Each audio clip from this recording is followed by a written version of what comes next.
Hi കൂട്ടുകാരെ, പുതിയൊരു വീഡിയോയിലേക്ക് എല്ലാവർക്കും സ്വാഗതം. ഇന്നത്തെ വീഡിയോ നമ്മൾ ഡിസ്കസ് ചെയ്യാൻ പോകുന്ന ടോപ്പിക് ജിപേയിലൂടെ ക്യാഷ് ട്രാൻസാക്ഷൻ ചെയ്യുമ്പോൾ നമ്മുടെ അക്കൗണ്ടിൽ നിന്ന് എമൗണ്ട് ഡെബിറ്റ് ആകും, എന്നാൽ നമ്മൾ പേ ചെയ്ത അക്കൗണ്ടിൽ ക്യാഷ് ക്രെഡിറ്റ് ആകില്ല. ഈ പ്രോബ്ലത്തിൻ്റെ സൊല്യൂഷൻ എന്താണെന്ന് ഈ വീഡിയോയിൽ നമുക്ക് നോക്കാം. ഓക്കെ, വീഡിയോ ഇഷ്ടമായാൽ മറക്കാതെ ലൈക്ക് ചെയ്യുക. കൂടാതെ നമ്മുടെ ചാനൽ ഫസ്റ്റ് ടൈം വിസിറ്റ് ചെയ്യുന്നവരാണെങ്കിൽ ചാനൽ സബ്സ്ക്രൈബ് ചെയ്ത് തൊട്ടടുത്ത് കാണുന്ന ബെൽ ബട്ടൺ പ്രസ് ചെയ്ത് ആൾ കൊടുക്കുക. ഓക്കെ, ഇനി നമുക്ക് വീഡിയോയിലേക്ക് കിടക്കാം. ജിപേ യൂസ് ചെയ്ത് ക്യാഷ് ട്രാൻസാക്ഷൻ ചെയ്യുമ്പോൾ നമ്മുടെ അക്കൗണ്ടിൽ നിന്ന് ക്യാഷ് ഡെബിറ്റ് ആകും, എന്നാൽ ആ ബെനിഫിഷ്യറി അക്കൗണ്ടിൽ ക്യാഷ് ക്രെഡിറ്റ് ആകില്ല. ഇങ്ങനെ ഒരു പ്രോബ്ലം വന്നാൽ എന്ത് ചെയ്യാമെന്ന് നോക്കാം. ഈ ഒരു പ്രോബ്ലത്തിന് ജിപേയിൽ പ്രത്യേകിച്ച് ഓപ്ഷൻസ് ഒന്നുമില്ല. ഇതിനായി നമുക്ക് NPCI എന്ന വെബ്സൈറ്റിൽ ഈ കംപ്ലൈൻറ്റ് നമുക്ക് രജിസ്റ്റർ ചെയ്യാൻ സാധിക്കും.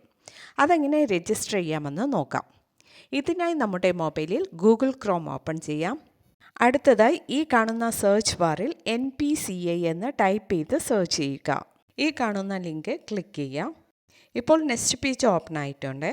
ഈ പേജ് ഒന്ന് സ്ക്രോൾ ചെയ്യുക.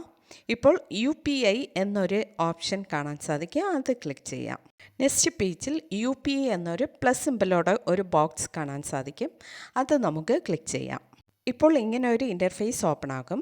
ഇതിൽ ഡിസ്പ്യൂട്ട് റിട്രസൽ മെക്കാനിസം എന്നൊരു ഓപ്ഷൻ കാണാൻ സാധിക്കും, അത് ക്ലിക്ക് ചെയ്യുക.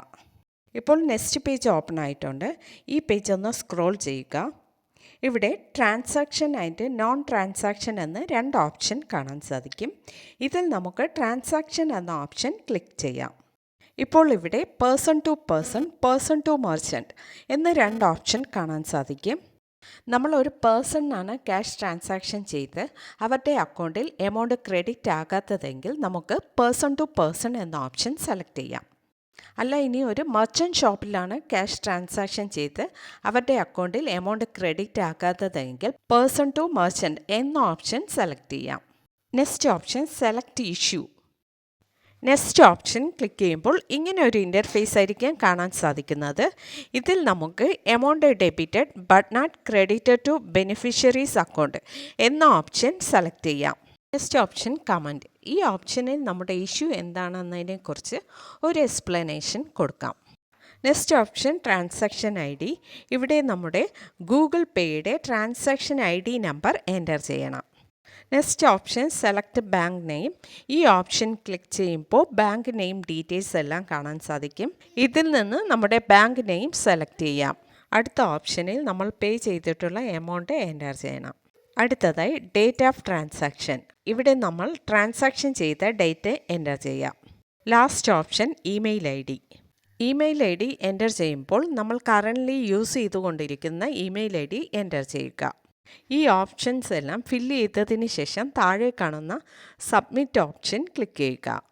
ഇപ്പോൾ നമ്മുടെ പരാതി NPCIയിൽ രജിസ്റ്റർ ആയിട്ടുണ്ട്.